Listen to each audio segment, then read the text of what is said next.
Good night, viewers, and welcome to this another program, Advancing the Cause. This program comes to you every Wednesday night from 18:30 hours to 20 hours. The official host of this program is the Honorable Coretta McDonald, AA, MP, and General Secretary of the Guyana Teachers Union. Miss MacDonald is unavoidably absent tonight, and therefore I am going to be the host of this program tonight. My name is Dennis Shankran, and the topic we are going to deal with would be Guyana in Crisis, Part 2. You will recall that some time ago we dealt with this topic of Guyana in Crisis, Part 1, and we promised you that we are going to be back here with part two. And so tonight we are here with part two. The order of the presentation tonight would be as follows. One, we will deal with some education issues.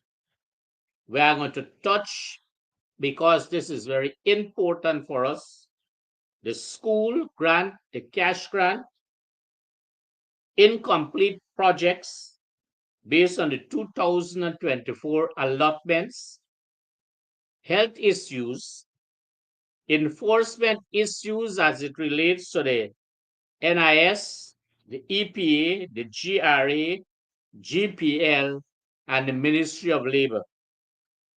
NDIA issues, we are going to touch on the Auditor General's report, and then we are going to deal with some general issues. Before we get into the discussion tonight, please note and be advised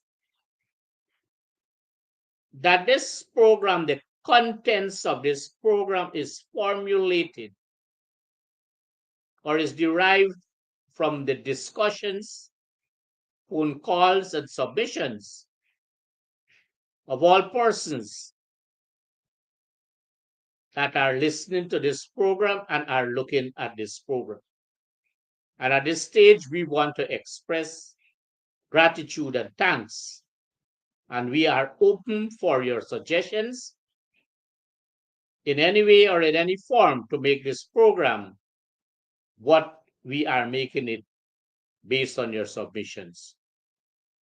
So the areas tonight, the 7, 8 areas that we are going to cover tonight would have been as a result of phone calls and submissions, discourse and discussions in and among persons, organizations, and agencies that are very much concerned of the position Guyana is in at this time. Hence, this topic, Guyana in Crisis, Part 2. Let us deal first now with the education issues. And we are going to tie this into what is happening at the level of the Teaching Service Commission and the School Board Secretariat. Recently, there has been a situation in a particular secondary school where you had an appointed head teacher. And that school, the physical structure, so to speak, was in another domain because there was a construction of the new school. And so during that period, because it is alleged that members of that school board did not want the appointed head teacher to go into that new building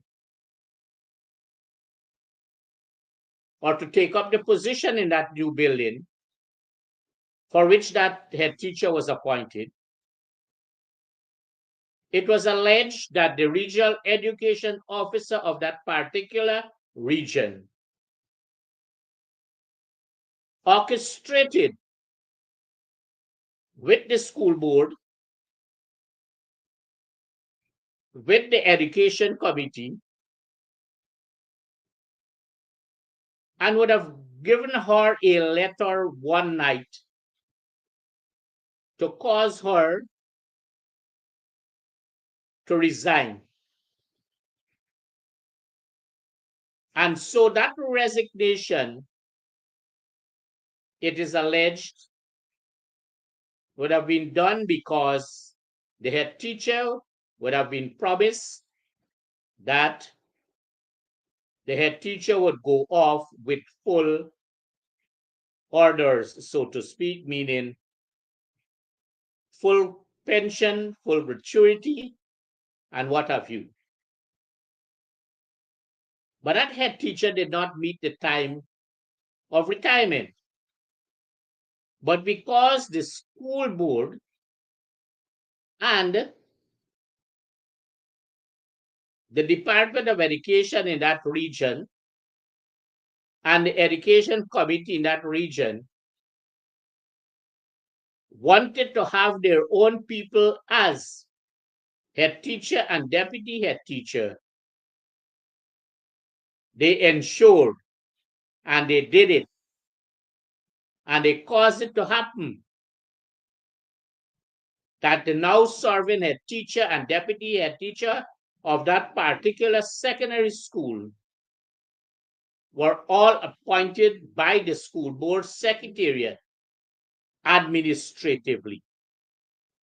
That is contrary to anything that exists because there was no vacancy advertised to fill these vacancies. And that is irregular as it relates to that situation.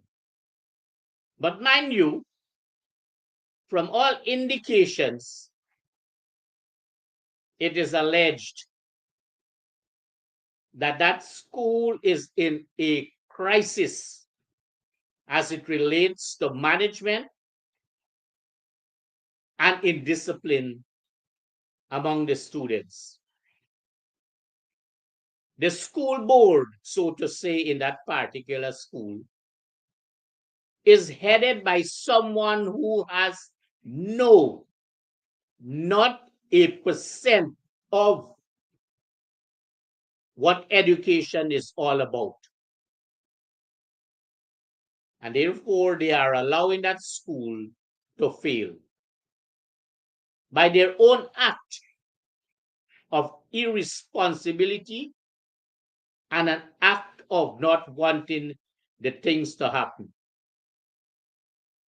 But that is not all. There is another particular secondary school in the same region where the school board is headed by a former head of department of a secondary school, a non-graduate, and the head teacher and the deputy head teacher and all the teachers who are graduate or not are complaining bitterly of the inability of this chairman of the board of governors to carry out functions effectively. And mind you,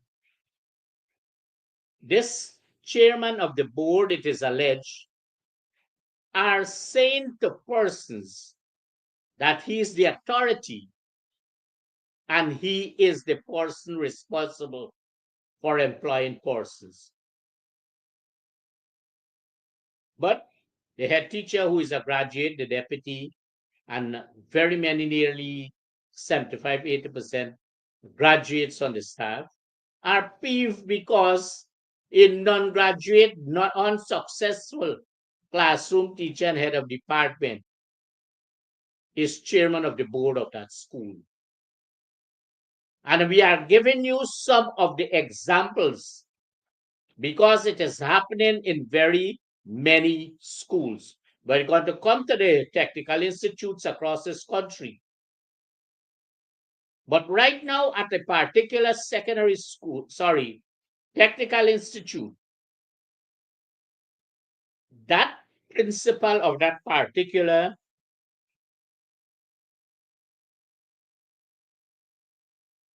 technical institute, it is alleged, was called to the office of the chief education officer, a gentleman who's a waste of time as it relates to what education is all about. Pitchfork in that position. And it is alleged that this principal was berated by the chief education officer, who advised the principal to make all arrangements in an effort for that principal to also follow what happened at the secondary school I spoke about. That is to say, go on early retirement and receive all your benefits. But this program is told that that principal would be eligible for retirement sometime next year. So the question is, why this push by the CEO, as alleged, to have this principal so go on early retirement in an effort to facilitate who they want to facilitate? And mind you, on the last program, I spoke about that person who occupies the seat as the Deputy Chief Education Officer Technical, trying to write letters to these principals of this technical institute and are far and way off of how a letter should be written. He cannot comprehend or follow what is happening in the education system. So at that level, there is lack or total disregard for the rule of law and no level of guidance and protection, and leadership more so as it relates to technical education in this country. And so that principal would have been bombarded, but the principal stood the ground. And we are advised on this program that the principal did not take the bait, so to speak, as it relates to that early retirement and to be paid the necessary benefits, pension and gratuity and pension. And so this situation, viewers, is happening across this country in every single region. Because what is happening, the Teaching Service Commission, the Ministry of Education, the School Board Secretariat, some of these boards, school boards themselves, some of these education committees, some of these regional administration personnel, some of these departments of education personnel, they are all in sync with each other to want to caused those who were appointed legally to go on early retirement. Head teachers, principals, please note that your appointment is legal, and do not allow the chief education officer, do not allow the school board secretariat, do not allow the Ministry of Education, do not allow the Teaching Service Commission, do not allow the departments of education, do not allow the education committee in these regions, or any organization or agency to force you into a position of going on early retirement in an effort for them to be able to put their persons who cannot function effectively and efficiently in a system, an education system that is far gone. That is far gone. So head teachers and principals, take note. But by the way, let me just explain, because there's a certain gentleman who signs as a retired principal, but I tell you that he is not a retired principal. He is a retired head teacher, and he was a bluff, so to speak, when he was a head teacher.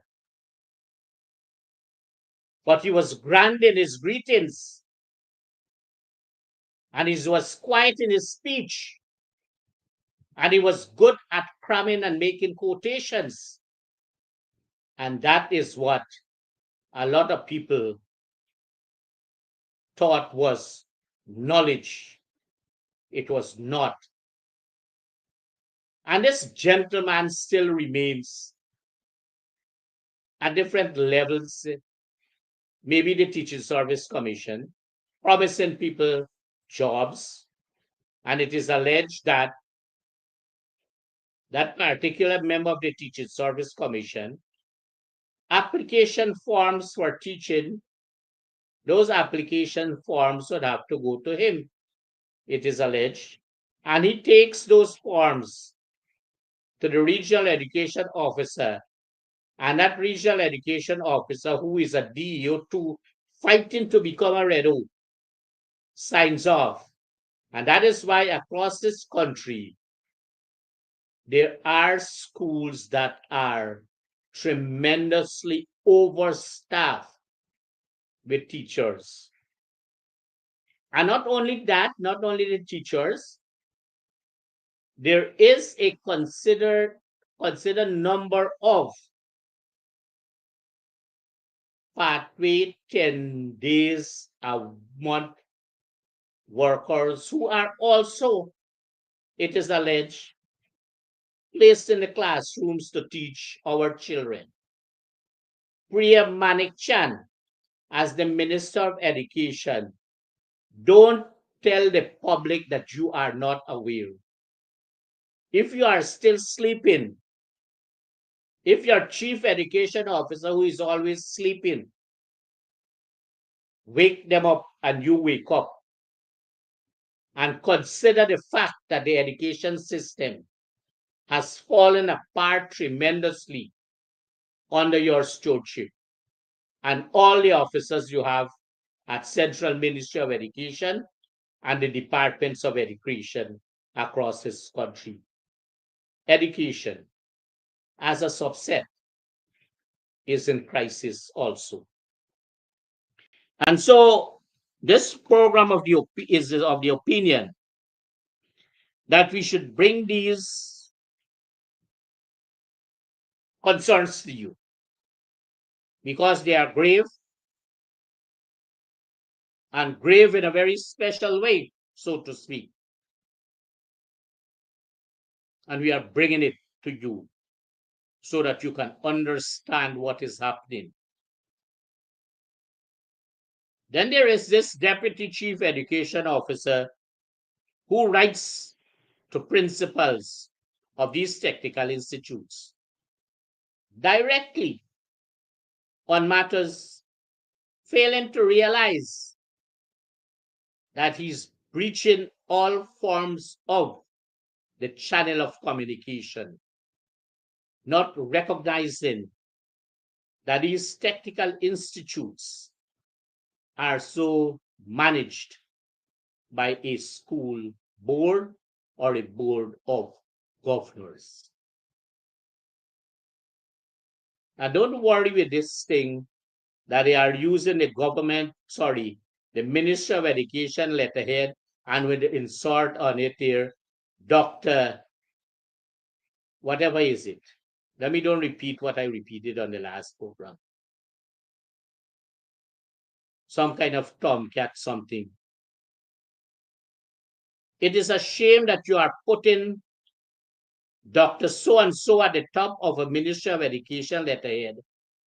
You do not know the second page of a letter should not carry a letterhead.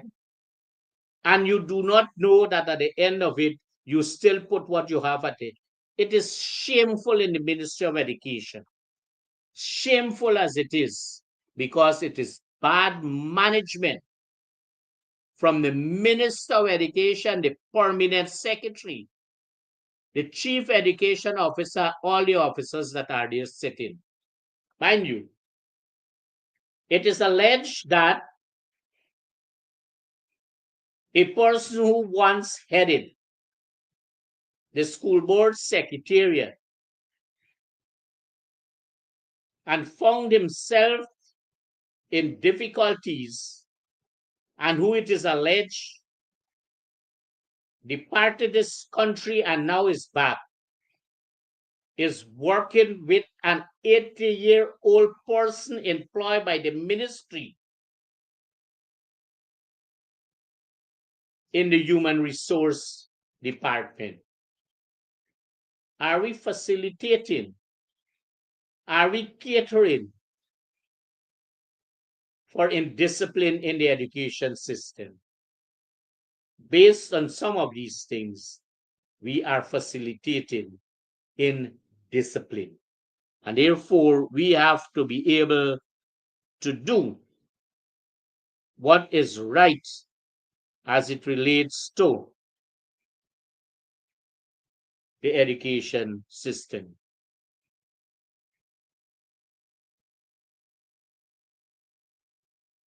Let us turn our attention to an aspect of the gold scholarship. Very many persons, having realized what this gold scholarship is all about, would have concluded that is fake and it is farce. And let us, on this program, give you some examples. One, before the introduction of the gold scholarship,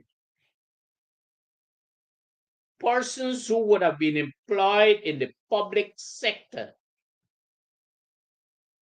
either as teachers or public servants, police, military, what have you, or simply put, those who receive money from the treasury, via employment, had to meet certain requirements. 5 subjects at CSEC, not more than 2 sittings, with mathematics and English, grades 1 to 3.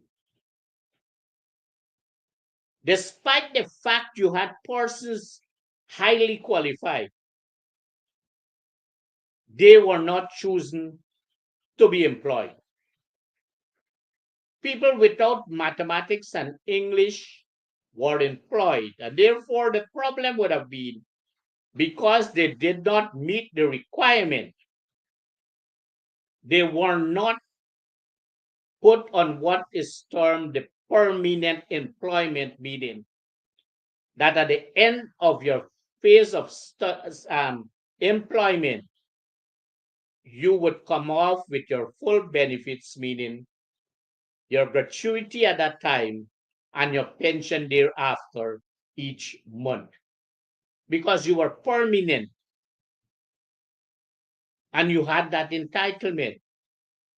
Many years after, because they were employed prior to 2015, they remain there, they are still there, and lo and behold, if this is not shame and disgrace in the education system and the gold scholarship that these persons are now doing degrees under this gold scholarship in management, in all sorts of things.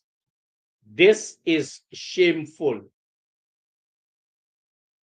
So it can only be concluded that the gold scholarship, as it is facilitating failures. You cannot reach the requirements as is to get in the teaching service or the public service with 5 subjects CSEC, maths and English including not more than 2 sittings, English and maths, I repeat, with grades 1 to 3. But you are able to get on a gold scholarship, state paid or state funded scholarship. A failure getting on these scholarships, trying now to have a degree, but you can't get 5 subjects at CSEC. This is what you call shameful education system. And therefore, this program would have been asked to bring it to the attention of the public. And we do so at this stage. We are going to come back on a few education issues later on. But let us now turn our attention to the school grant and the cash grant.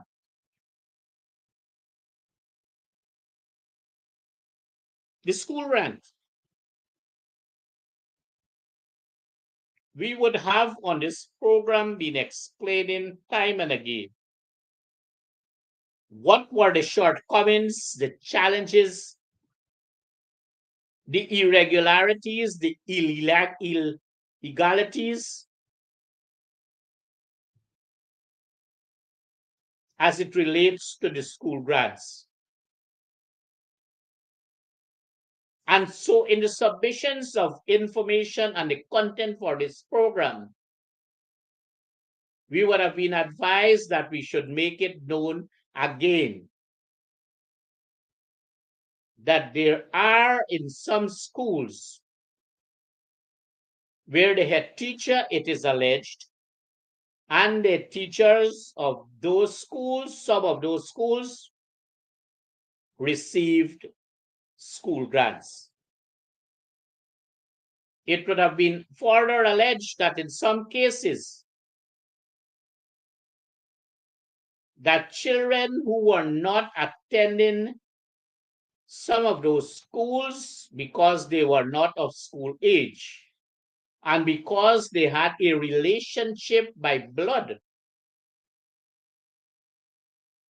to the head teacher or head teachers of those schools, they also receive cash grants, school grants. And they were proud to wave the money in public and take out photographs, put it on Facebook pages. If that is not robbery under arms, and if that does not, because it is alleged, if that does not necessitate an inquiry or investigation, then state money is spent unwisely. And then the Ministry of Education under Priya Manik-Chan, the CEO, would have made our head teachers and our teachers procurement officers a breach of the Procurement Act.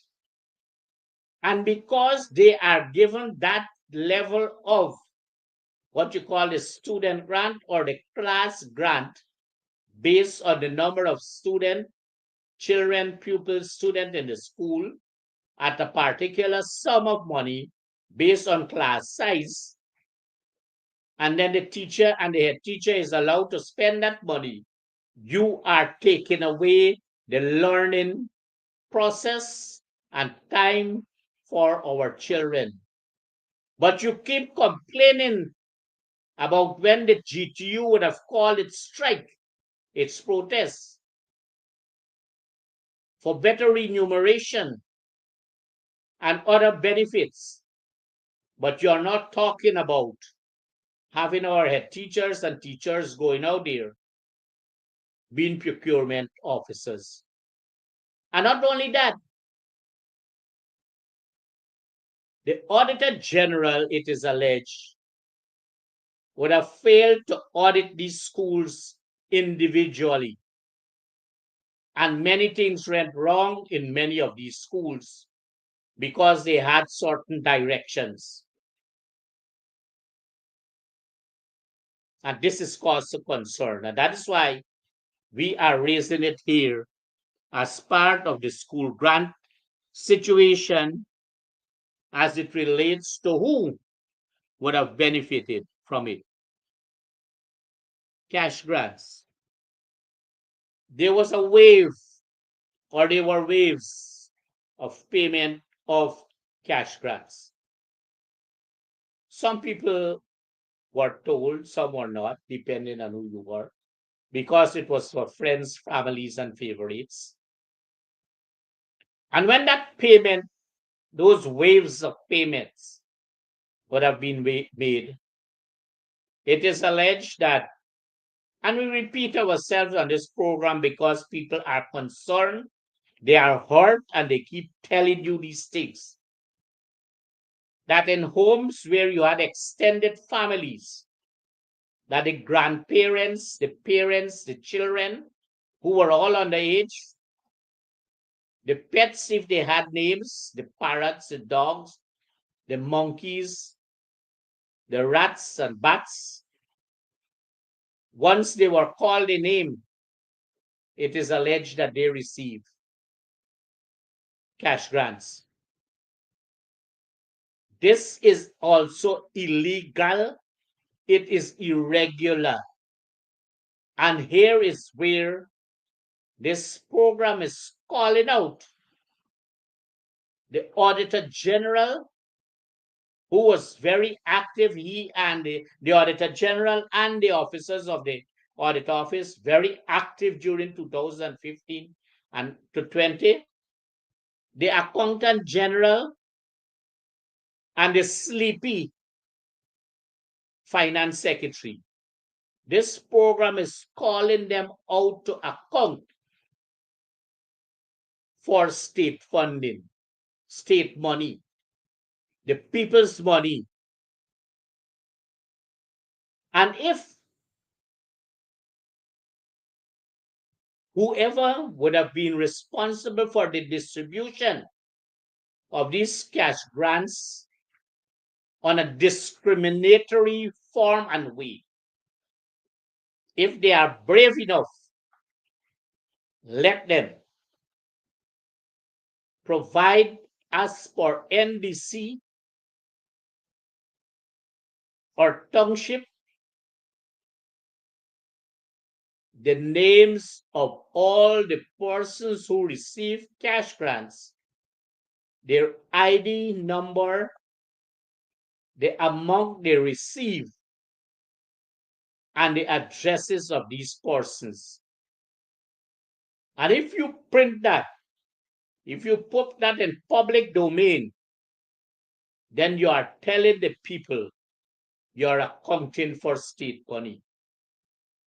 If you don't do that, then you can only conclude that there was levels of irregularities, inefficiencies, and illegalities in the distribution of that cash grant. But there was this big announcement that there's going to be another wave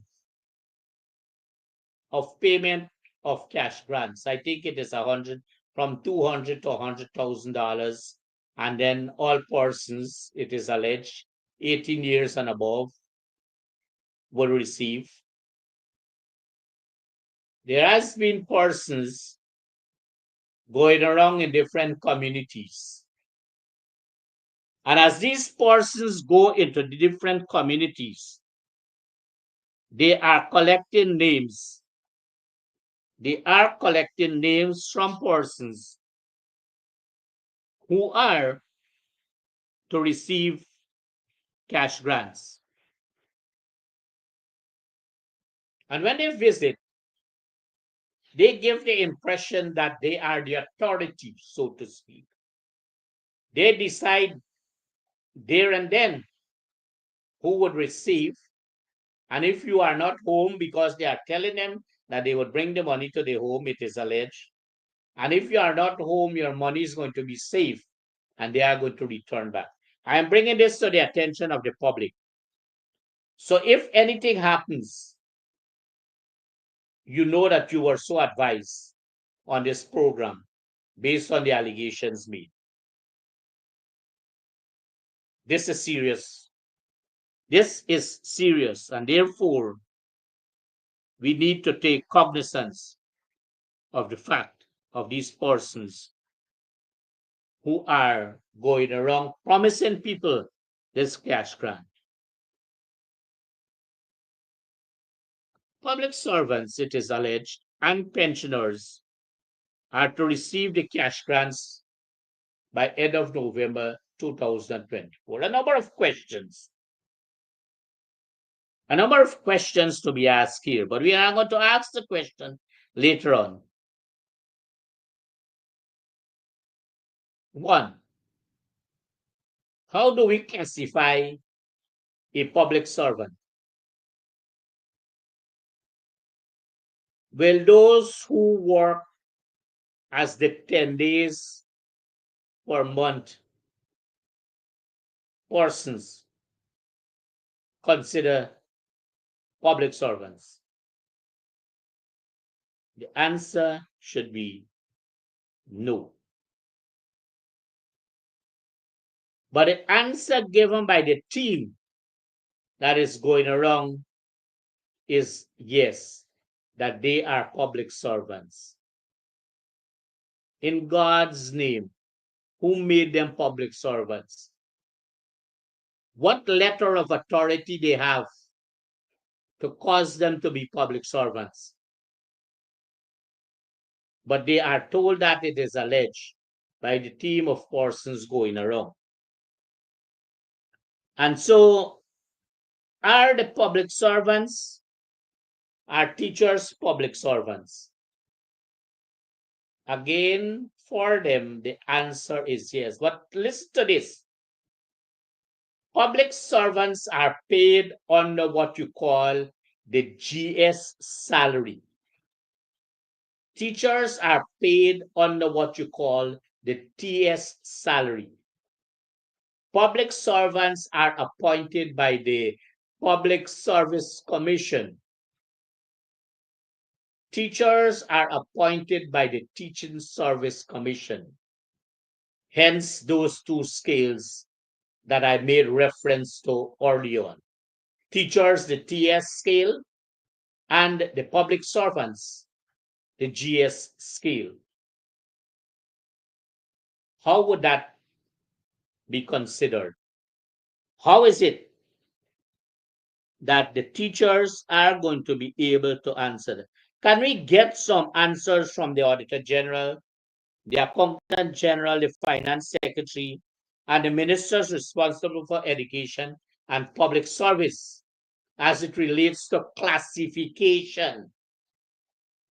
Serious business classification of who are public servants.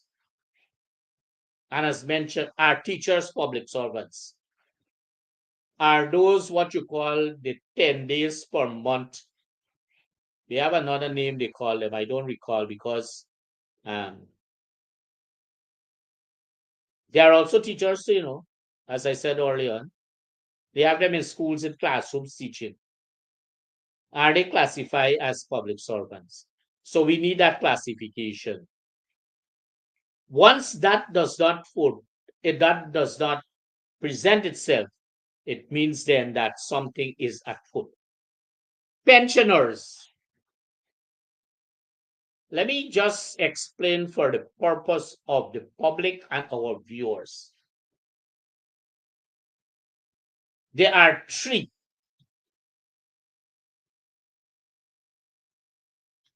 levels, types, classified, so to speak, pensioners.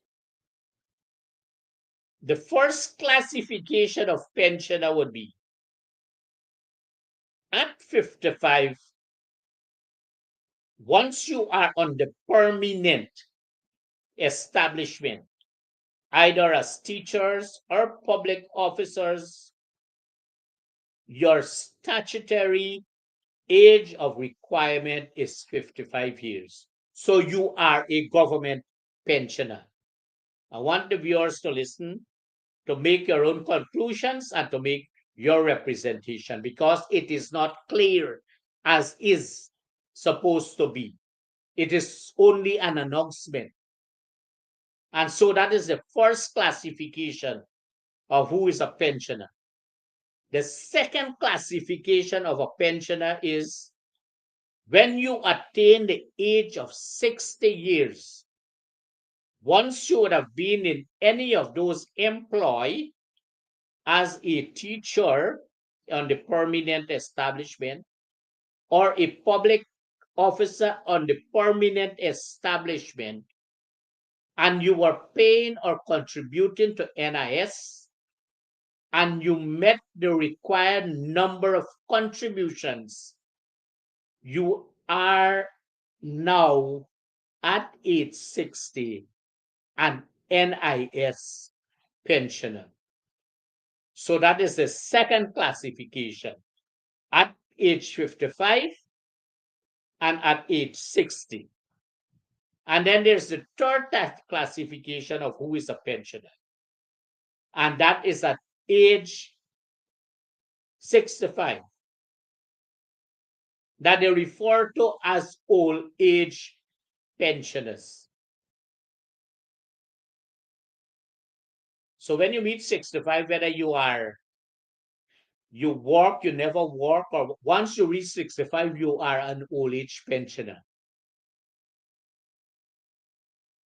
So we on this program would have tried as much as we can to show you, the viewers and listeners, alerting you to the fact that there has been no level or clear-cut instruction as to what payment or what is it, or who is it rather, is a pensioner, because we would have made three classifications: one at age 55, one at age 60, and one at age 65. There has been no circular to that effect, stating clearly, precisely, clarifying, giving clear instructions as it relates to who is considered a pensioner. And once these things are not properly laid out in a circular by way of instruction, by way of formula, then there is serious concern, or that it is going to be serious corruption. This is cause for corruption.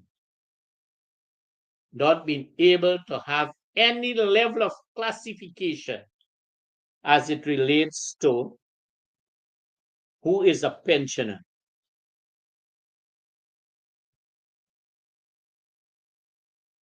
Now, At the end of this exercise, would there be an audit? During this payment, you know that the finance secretary, the accountant general, and the auditor general are offices, not persons, are the offices going to be so active in ensuring accuracy, efficiency, and above board accountability? We ask, we call them out right now tonight on this program to make a statement as it is. Who is a pensioner?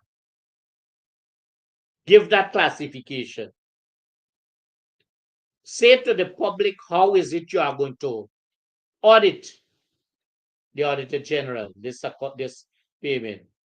The Accountant General and the Finance Secretary. Say to the public, because you are public servants, you are paid by state funding, you are not your own boss, including the Auditor General. Say to them how you are going to account for state funds. Say to the people of this country how you are going to be able. And then that is going to point to transparency and accountability. But it is not going to happen no time, no place, because there is room, provided it is alleged, for corruption. Let us look at, recently there was this 513 meeting. Sometime last week, I think it's Wednesday thereabout. And ministers and public servants, they were called to this meeting to deal with projects that are 4 months and more from completion. But that is, in the first case, irregular and wrong, because any contract that would have been signed based on the 2024 appropriations, unless that program is a multi-year program, or unless when it would have come to a particular time in the year that such program cannot be completed, then you ask for an extension of that program for the next year, which would be called a rollover program. But it is more to that than a rollover program. But once you sign a contract based on appropriations for this year, how is it you are looking down the line for projects to be completed 4 months, in the next 4 months? That is irregular. So that is through the window. Don't buy that. The second thing, based on what happened at that meeting, you can only conclude that our public servants are trying as hard as they can to do as much as they can. Because after that meeting, a few of these permanent secretaries and engineers call out to this program to say that they are doing what is within the confines of their arrangements and authority, but they are always bombarded by subject ministers. And so when these things do not happen, it is not the ministers that are called to Public Accounts Committee. The Auditor General writes to the accounting officer, the head of budget agency, to cause them to answer.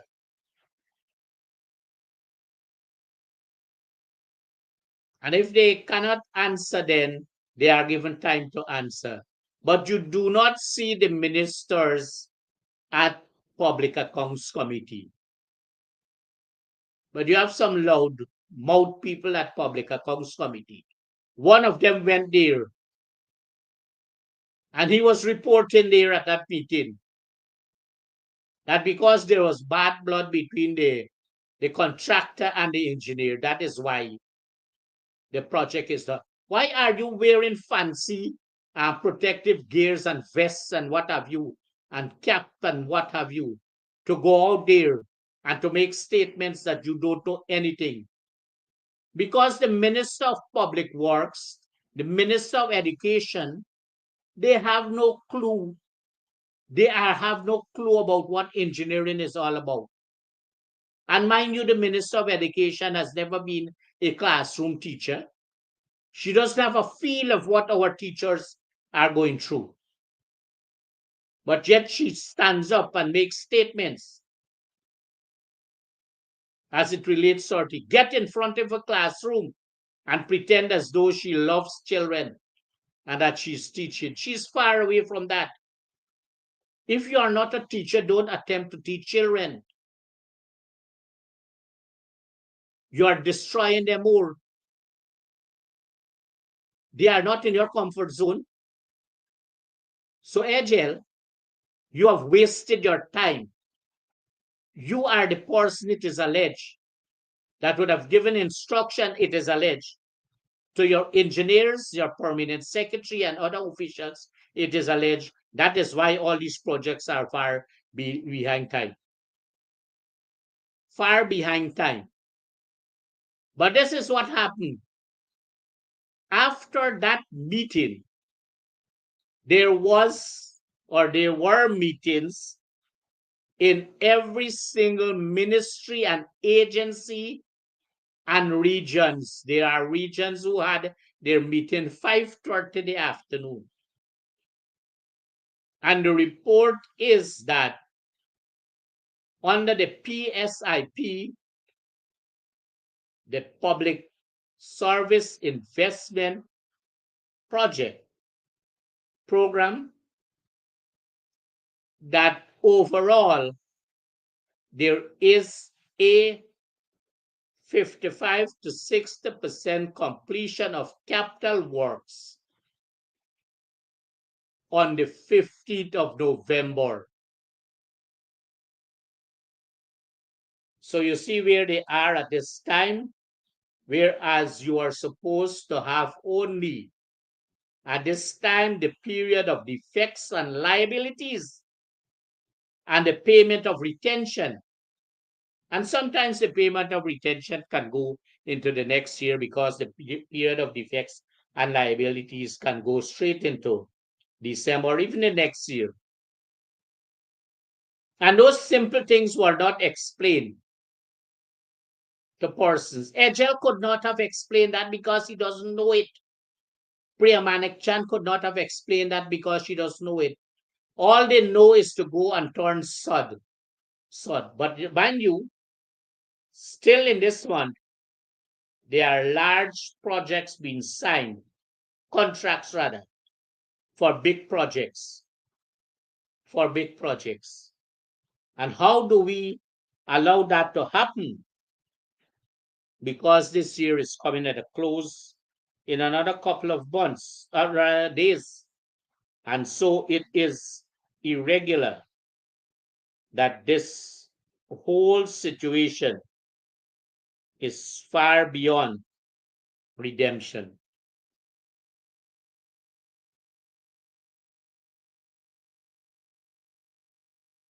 Let us turn at this time to the issue of our safety, because there was somebody on the Facebook page that made mention of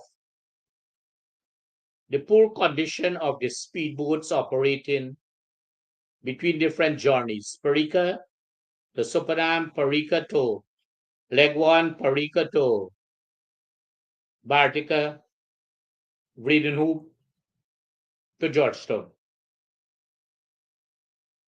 Egel, that minister, is the man responsible for that agency. He should instruct, because he does not feel it, because they travel on safe boats. that the state provide for them, and the ordinary persons are bombarded with traveling with leaking boats, engines that break down halfway on the journey. People have to meet destinations and appointments and can't meet it because of that. Persons, commuters have to go through that sadness of wearing those very distasteful, smelly life jackets. And Agile boasts about this is not the way in which people should be treated. Agile as minister, the public is calling you out. Something yesterday or the other day, he went to somewhere to speak, and he was using terms. Let me see what would have been the terms. I have it somewhere written down. Let me give you the exact term that this gentleman that would have been using that he doesn't know anything about. Economy of scale. I can't find it. Economy of scale. And all he said, economy of scale. He didn't explain anything. But the term economy of scale, which is an economic term, was not relevant in the way he was speaking. But he just wanted to tell people that he knows a term, but he was irrelevant in the use. Economy of scale. Those of us who studied economics would know that what economy of scale means and when to use economy of scales.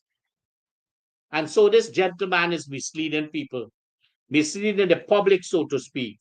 And we should not allow that to happen. Education, as a subset, and as I said early on, is in serious crisis. Every aspect of civil work, both recurrent and capital, in serious crisis and trouble. Public works in serious crisis and trouble here. All the ministries. Let us now turn our attention very quickly to some of the health issues. This program was reliably informed, and it is alleged that in very many of our health facilities, that there is this shortage of drugs and medical supplies. It is alleged that when you go to these public health institutions, whatever prescription is written there, it is alleged that a particular health practitioner did not realize that he was writing a prescription. And this is what he did. It is alleged. He put the price for each medication. And he inserted, it is alleged, the name of the pharmacy that these medications ought to be purchased from. And when an inquiry was done, because this person had relatives and friends at that same medical institution, found out that all these medications were available, but they could not have received it. Do you see what is happening in the health services in this country? Do you see what is happening? So this was given to us, and we need to bring this to your attention. There is tremendous, as alleged, shortage of drugs and medical supplies. Now, once you go to a health facility in this country, and any person, any level of these health workers demand from you any sum of money for any work to be done, please advise this program. We are going to, once you give us the permission, we are going to call their names and the institutions, and the amount of money they ask you to pay. Because health services in this country, these services are meant to be free. And so we need to bring that to your attention.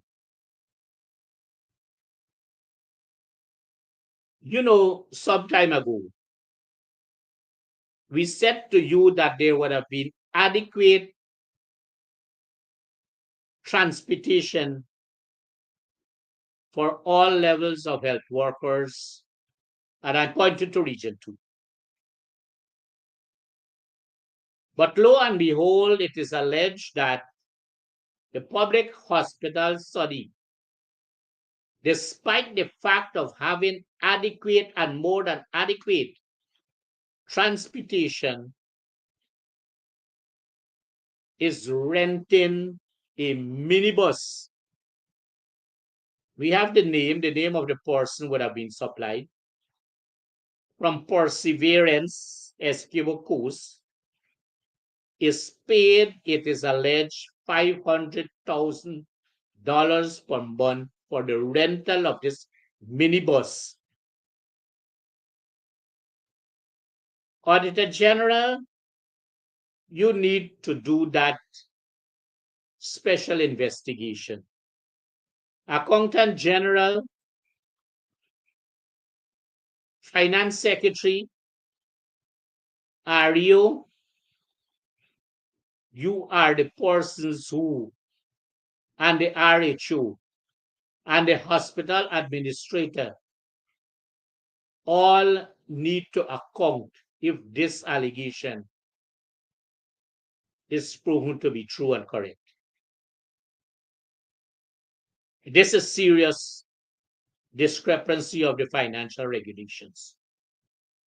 It is a breach, so to speak. And this is alleged, and we must bring it to the attention of. But remember, the hospital administrator, that person is the person who ought to make up those accounts. That person should be held accountable and caused to be audited in a very true sense. Now, it is serious business again at the public hospital study, where this gentleman who has it is alleged, not a single grade of experience in any health services or in any area of health services. He is managing the nursing program. And the nurse trainees, these trainees are complaining bitterly of the physical outlook of this gentleman. They would have alleged that he's not properly dressed. He always wears his slippers or sandals. His English is far away from being what should have been, and I understand he's a retired head of department. Very poor communication skills. And so what are we having in the health services, especially our trainees who are coming out, our trainee nurses? We need to be able to massage their ego, so to speak, so that they come out knowing well what are their functions. But if you have somebody who is supervising them, is not properly dressed, cannot properly speak, then what are we promoting here? Again, we are promoting failures. We are promoting failures.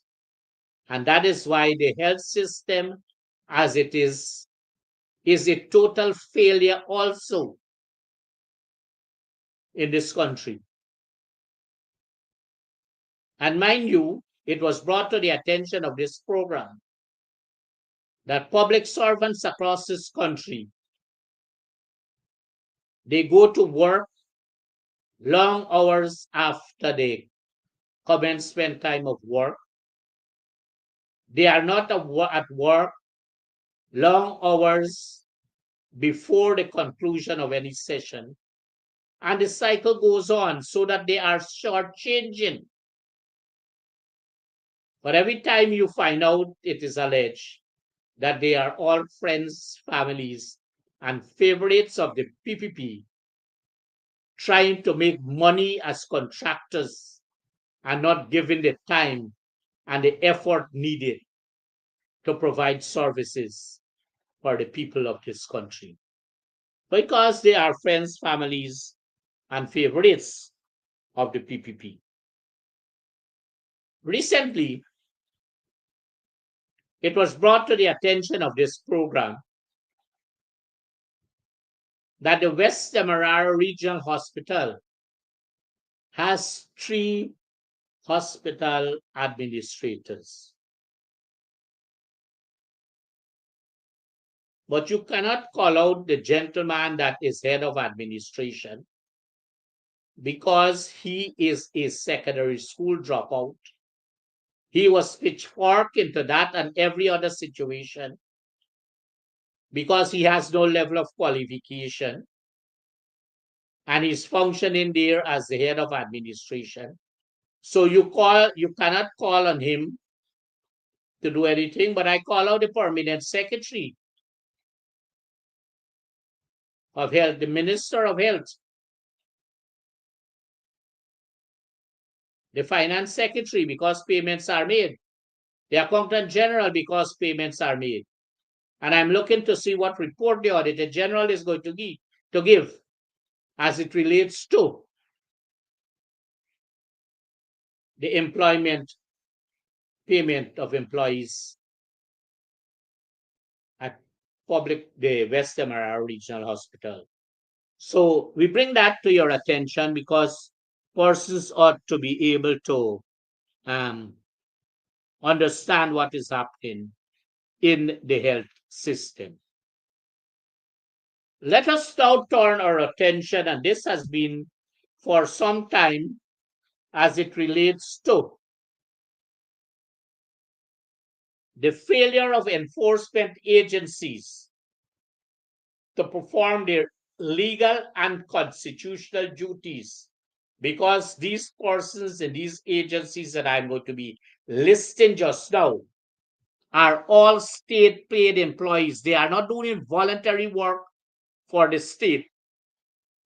They are paid state employees and they have failed tremendously in the performance of their duties as it relates to an illegal and unauthorized workshop functioning in a residential area, causing noise, dust, and chemical pollution. Well, let me go them one by one so that the public would realize that there is total failure in this country as it relates to what the public service, and not all, not the public service, some, because some of them that are heads of these agencies are of the considered opinion that they function on their own, but let them know, because I'm going to call them out, that they are paid by the people of this country and it is state money that is paying them, and they are servants of the people of this country. They can dress how they want and walk how they want, but they are paid by the people of this country and they ought to provide that service. And there's no bone about that. So we need to do. The first agency is the Guyana Revenue Authority. That agency received 7 letters up to this date as it relates to the functioning of that illegal and unauthorized workshop in a residential area, causing noise, dust, and chemical pollution. And why is it GRA is called out? Because the persons that are there operating this workshop illegally are not paying their dues, their full dues as it relates to what GRA should receive. But GRA jumps on public servants and teachers and demand from them their payment of PAYE and other payments. But I want the Commissioner General to know that I'm prepared to answer any question and to point out and to show them all the irregularities and efficiencies as it relates to this system, this situation. Let them invite me, not invite, they have to come to me because they are paid servants. And let them do that because they need, because they are allowing these things to happen. NIS. NIS is an agency also that has to serve. And thanks be to Lyndon Forbes Sampson Burnham, who established the NIS in 1969. And that is why very many persons are benefiting. But every time they receive any payment from NIS, they should say thanks to Lyndon Forbes Sampson Burnham for providing this service. That is what they should say. And so NIS is failing tremendously in the work they're supposed to do. But mind you, it is alleged that for NIS, you are not going to get a conclusive or desired result because of some of those inspectors, allegedly, that are working there. I call out the general manager right now tonight again on this program. If they want things to happen and happen correctly, based on that letter, talk to me. I'm willing to speak to you. Ministry of Labor. Oh, this Minister of Labor, it can conclude that he is always in labor. He is making very erroneous statements about the place. And he is very reactive than proactive.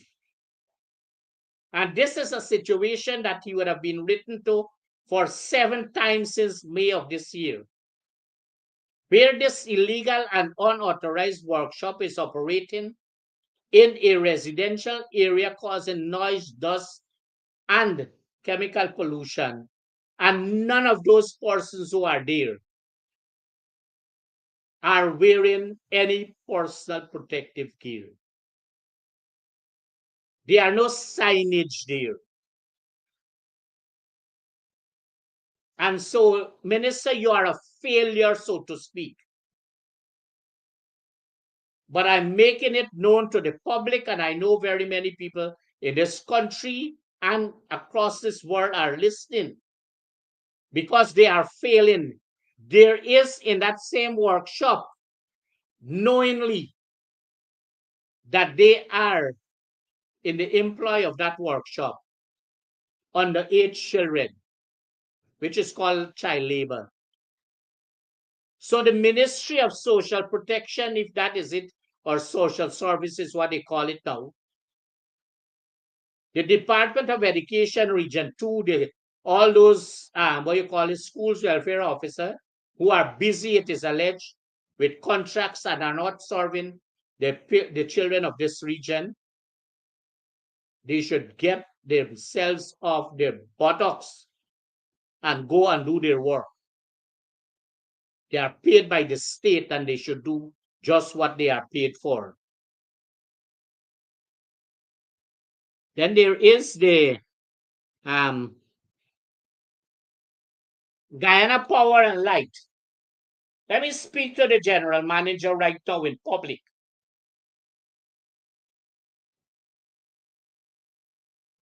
That where you receive that letter to say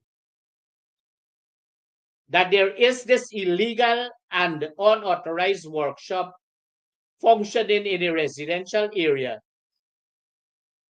you need to have your technical people go and check, because it is alleged that the connections there are all industrial connections, but it is alleged that payments are made based on residential consumption. And there might be illegal connections in that area. And mind you, in this same street there, time and again, they are what you call load shedding. But that comes only because a lot of people in this same street are having illegal connections. And you become afraid because you might be the neighbor of one of them with these illegal connections. And if the fire goes there, and here again, the fire service, I call you out. You can speak with me because fire is waiting to happen. God forbids in this very area based on all these illegal connections. GPL, you have work to do. Don't waste time. Do your work. You are paid by the state. You are paid. And then Environmental Protection Agency. I think that word protection should come out cleanly from them. Cleanly from them. But they would have been written to again. You cannot spend 5 minutes with an instrument to find out, less than 5 minutes, whether someone is affected by noise nuisance. What have you done with the dust pollution and the chemical pollution? You're wasting people time. And the team that came to this region to look into that matter, all you did was to waste state money, state funds. 5 minutes for a very important thing like that. And you're wasted time. And I'm very much concerned that the results would be so skewed that nothing is going to come out of it. Nothing is going to come out of it. Very many people are suffering in this country because of all these unauthorized and illegal workshops. People keep complaining. GRA is not doing anything as it relates to collecting tax. NIS is not doing anything as it relates to collecting NIS. EPA is not doing anything as it relates to their own act in terms of how they were established. GPL sits by idly by and allow all these illegal connections. And the Ministry of Labor sits back, and allow all these areas not to have and to observe the occupational standards. So it is out of this that this program is now bringing out these things once more. But mind you, if EPA or any of these agencies are to do an investigation, you are not going to have persons around who would say yes, that it is affecting them, because you might have a shopkeeper, and this is very true. And whenever clients go to that workshop, that shop is being patronized. And so they would not say yes. They are going to be compromising the situation. But again, I call out both particular GPL, NIS, GRA, EPA, Ministry of Labor. I am willing to submit myself to answering any questions as it relates to this unauthorized and illegal workshop in a residential area. So we need to turn to the Auditor General's report. Auditor General report in 2023 would have been very selective as it relates to mentioning of advances. Only certain ministries and certain regions were mentioned in the report as it relates to advances outstanding. And why this is so? Because some of these regions are friends, families, and favorites. And these persons who owe these advances are friends, families, and favorites of the PPP. So nobody wants to mention their name or the Auditor General. There's also in the Auditor General report the failure to or the selected mention of the number of bank accounts in regions, ministries, and agencies. This is a very important area. How many bank accounts do you operate? Who are the controlling agents or agents of this agents rather of these bank accounts? Again, the Auditor General would have been very selective. And we need to bring it to your attention. You see, the other day in Trinidad, what happened there? The Public Accounts Committee called a meeting. And when the Auditor General presented herself and the other persons there, they canceled that meeting until further notice. And they had reason to do that. They had reasons to do that. And so we need to know, to be very impartial, the Auditor General should be, and not be very selective as to mention some of these accounts, bank accounts from some of these agencies, regions, and ministries, and leave out some of them. Selective mention of capital and recurrent works or projects. And all you hear is that they don't have any query about recurrent and capital works in some of these regions and agencies and ministries. No, that is not so. It is showing there, and there's no question asked about it. So the Auditor General is very selective in what he puts in that report as it relates to that. Staffing details. That is also very selective in some of these. I am looking forward for all these overstaffed schools across this country on the staffing details in the next report to see what is coming out.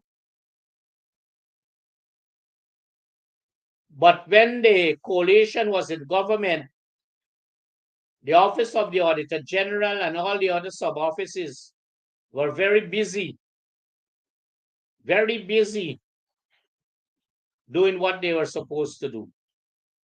And so he would have failed, the Office of the Auditor General would have been very selective rather in the mention of capital and recurrent projects. As it relates to the logbooks for vehicles, boats, pieces of equipment that are functioning in these regions, again, the Auditor General was very selective in mentioning and not mentioning regions, agencies, and ministries. And so we are calling out the Auditor General as it relates to that.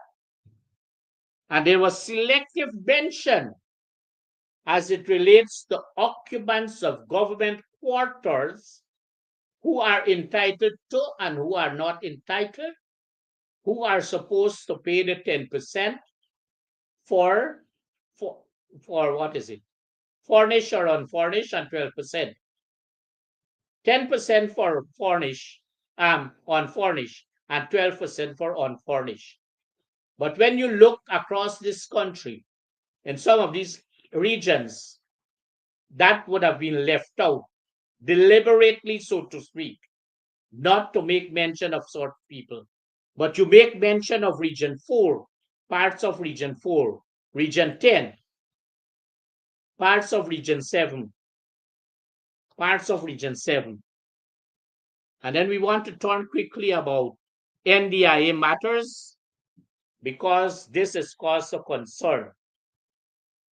That there are contracts signed for manual weeding and cleaning of trenches and canals. But there's double dipping because these same trenches and canals are cleaned manually and mechanically. Double dipping of payments. And so, Auditor General, you need to send those persons, as the Auditor General would have been so active in 2015 to 20, to see what is happening. In some cases, trenches that would have been 20 feet, 15 to 20 feet wide when the coalition left government is now 3 and 4 feet wide. But yet, payments are made for manual cleaning on a monthly basis. But there's need also to find out who are the persons with these contracts. We are told that right in Region 2 that there's an officer who is responsible for road, it is alleged. He has contracts for cleaning trench. His wife has, his son has, it is alleged. And so we need to take cognizance of that aspect of it, David.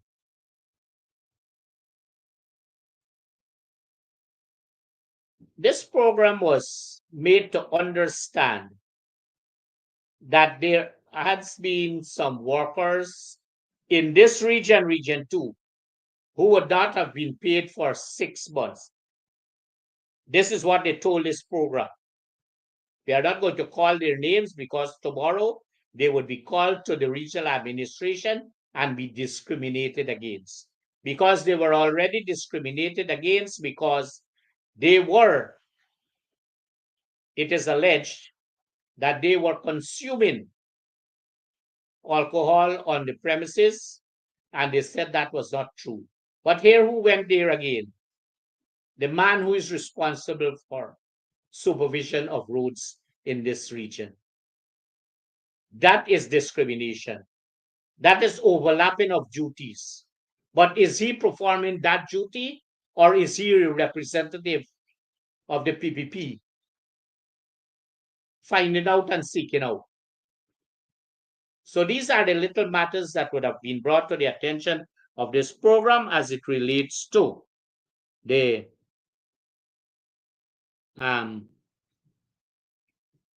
NDIA. And we want to close by just advising that the welfare system in this country would have failed our children. And what is happening to our children is as a result of a very poor welfare system at the level of the Ministry of Education and at the level of the Ministry of Social Services. Viewers, I think we had a good hour and a half, and that based on what we would have said, while we would have narrowed some of these things to regions and to ministries, we dealt with some of the general issues, and we give you the opportunity to make your conclusions as we would have done, that Guyana is in crisis. Viewers, we want to thank you very much for listening, for watching. We do look forward as we come to you next week, Wednesday, from 18:30 hours to 20 hours on this program, Advancing the Cause. Thank you very much. Good night, and may God bless you.